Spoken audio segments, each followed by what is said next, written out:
Another name has come forward regarding misconduct stories in the WWE. We've had people that are on Vince McMahon's shit list. We've had people that were jobbers. We've had people that were released by the WWE and were never any good. But now, I think we're scraping the bottom of the barrel, and there's not much left at the bottom of the barrel apart from absolute shite, and that is former WWE star Paul Roma. Now, you might not know who Paul Roma is. To be fair, most people don't.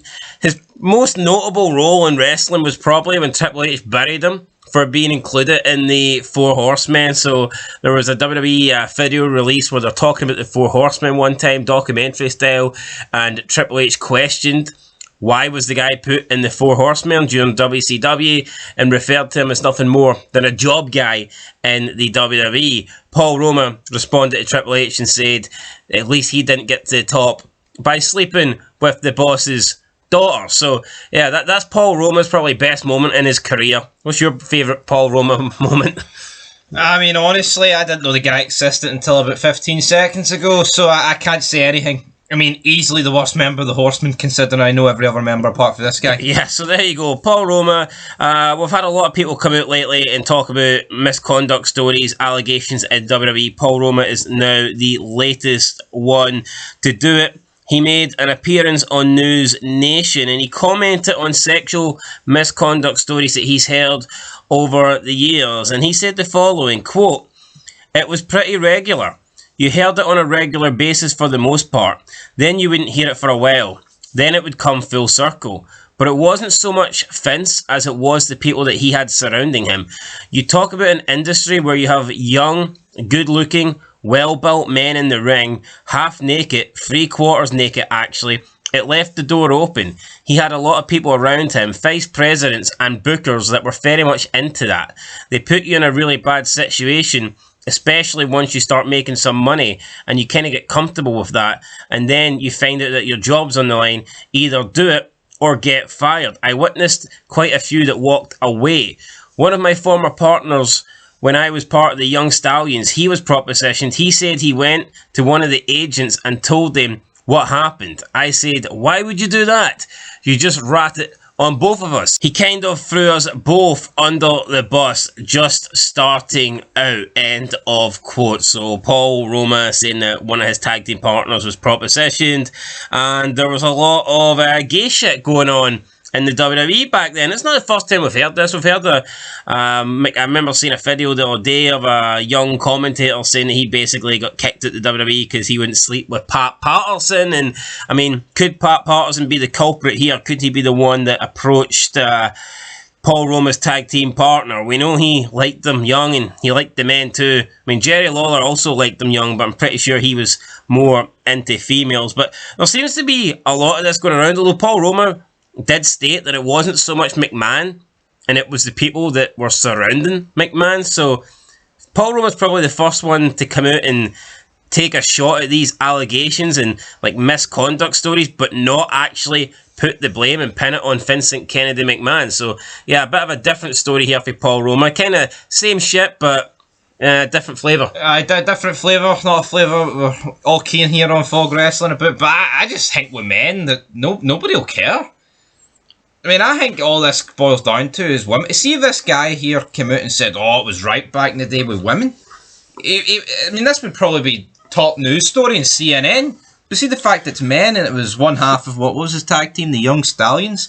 No one cares. Now, he's saying it happened all the time and it was a male-on-male thing. Yeah, so, I mean, if it happened all the time... Now, I wouldn't have thought that, because, I mean, pretty much the only guy I fought in wrestling that was homosexual was Pat Patterson. But could we have closets? Could we have people that were, I don't know, into this? And I think we will have closets, but the problem with that is it's a bit unfair on Pat Patterson, R.I.P., to just everyone who's been, harassed backstage to put it at Pat Patterson's door, because he's the only gay guy we know. He's the only one that's out. Aye. So, I mean, I don't think it's fair. Could Vince McMahon be half gay? He liked Shawn Michaels, didn't he? Ah, it's the sexy boy.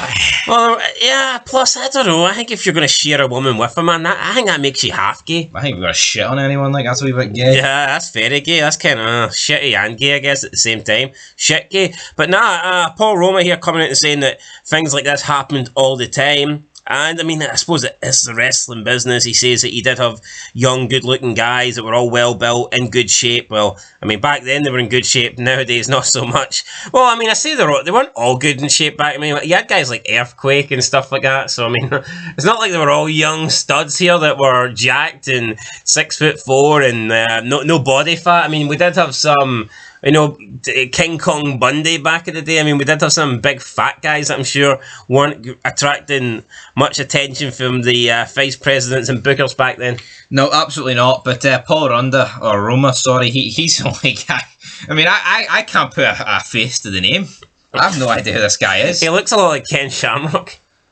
Nah, nothing for me. Would Pat Patterson have been a vice president / booker around then? I think he would have been. I think he would have been, He should have just came out. What the Rumble like? Yeah, I was going to say that. Maybe any surprise the gay guy came up with 30 men in the ring at one point? 30 men. In one ring. Orgy. Pat Patterson, buddy. That's actually a good point there, Pat Patterson. What the hell? What the hell? I mean, the only thing he could have done to make that gayer was replace the ring with a bed, I guess. But, yeah. If you squint your eyes, it looks like a fucking bed, doesn't it? 30 men, one comes every 2 minutes. Like, what the fuck? What's happening here? Pat! I'm the 60-minute man, baby. Anyway. Yeah, so, I mean, you know what? Again, I think these stories would hold more weight if it was legends. Like, if it was someone that actually was successful in the business and someone that, like, didn't have... you know, bad ties with WWE or bad ties with McMahon. Pretty much everyone that's come out so far and spoke about this, and I'm not calling Paul Roma a liar. I mean, he could be, and this could be true. It could be bullshit. It could be, there could be like some truth to it, and he's exaggerating. I don't know, but a lot of it, I mean, pretty much everyone that's come out and done it has been people that either do not like Vince McMahon. Now, we can say Brett and Vince made up, but, like, I'm not surprised that Brett has took the first opportunity to really shit on McMahon. Yeah. You know, pun intended, I guess. Karma. You know, El Hebner. And then we've got people like, you know, just bums that were released, like that woman, Jackie Gader, I mean, and Renee Dupree. Are we really going to hold their words to the... Are we going to, like, swear down on their words? I don't think so. So I think it'd be interesting if we actually seen someone come out in, like, an Undertaker. That would be groundbreaking. That would be. See, an Undertaker... But I think what's key in this guy's statement is the fact he doesn't really condone it. He kind of just turns around and says, here, this guy wasted an opportunity for us because he didn't want to get bombed. Yeah, it's almost like he blames his tag team partner. He's like, fuck it, he should have took... This guy should have took up the ass because we were just in, and he kind of threw me under the bus by... Burying us? By burying the guy that, you know, obviously gave him the proposition, then rejected him. So yeah, there you go, guys. Paul Roma basically saying that this kind of thing happened a lot back in the day, and that if you wanted to keep your job and if you wanted to be successful, then you pretty much gave in. And who knows? Maybe Shawn Michaels did give in. We'll never know. We'll catch you in the next one. Let us know your thoughts down below. The showstopper. Anyway, Vince McMahon's show has been stopped. Does that make Janelle Grant the shit stopper then? Aye. Alright, till next time. Peace.